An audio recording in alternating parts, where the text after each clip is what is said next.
Black Lip's story unfolds like a twisted John Hughes movie. In the wake of post-Columbine paranoia, their provocative founding members, Cole Alexander and Jared Swilley, were expelled from high school.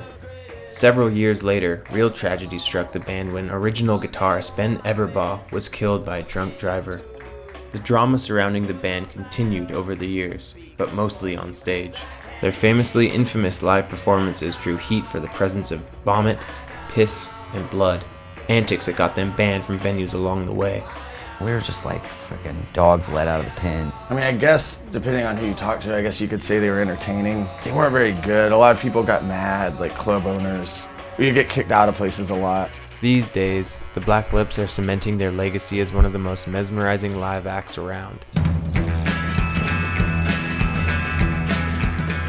We kind of started a band before we got instruments or anything. We were called the Renegades when we started, and we were all supposed to wear like matching jean jackets and have like rat tails, and we cut holes in the back of the collars to put our rat tails through, and wore like American flag Chuck Taylors. That was like our look. We all had Renegades written on the back of our jackets.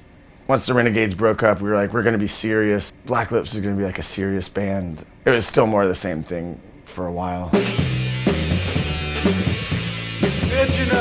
Me and Cole got kicked out of school.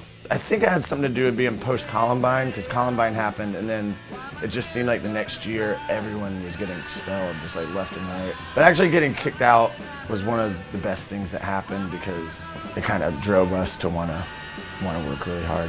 Getting kicked out of school kind of was a good motivator to be more serious about the band. Then my mom was like, well, you gotta get a job now if you're not gonna go to school. So it's like bussing tables. That's okay, but I didn't want to like do that for the rest of my life, so I started doing more serious with the band.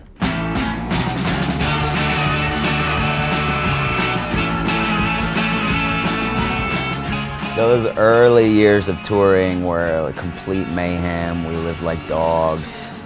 We had no self-control or boundaries whatsoever. Yeah, they were just real wild and stupid. I look on them fondly. We call them the bad old days.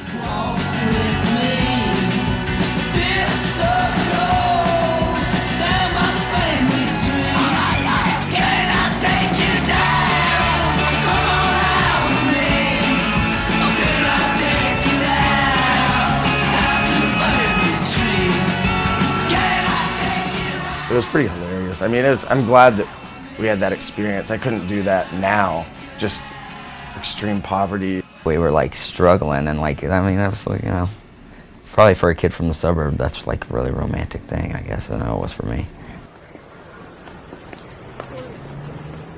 I guess when we got our first 7-inch, and because we pressed it ourselves, sent them to all these labels, and the only one to respond was Bomp Records, and that was our favorite record label of all time. And that's when I was like, that was my holy shit moment when we got an email from Greg Shaw from Bomp. I was like, oh man, you can't recreate that feeling. It was awesome. I guess the second defining moment was we did a tour with the Dirt Bombs, and that was when stuff was really picking up steam. And I remember coming home from like a month-and-a-half tour with them, and my old boss called and was like asking if I needed any shifts, and it was like the first time we had made money from a tour, and I was like, I don't have to go back to work.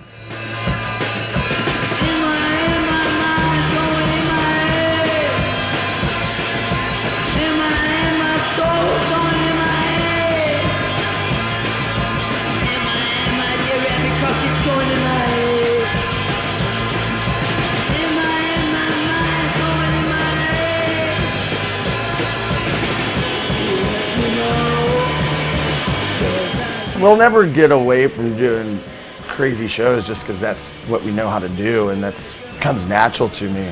I wouldn't know how to do it another way. Now we focus, for sure, on playing the songs because people are paying money to come see us, and we got to put on a show. But the thing is, like, we've always considered ourselves entertainers. Musicians are like Frank Zappa or like Yngwie Malmsteen.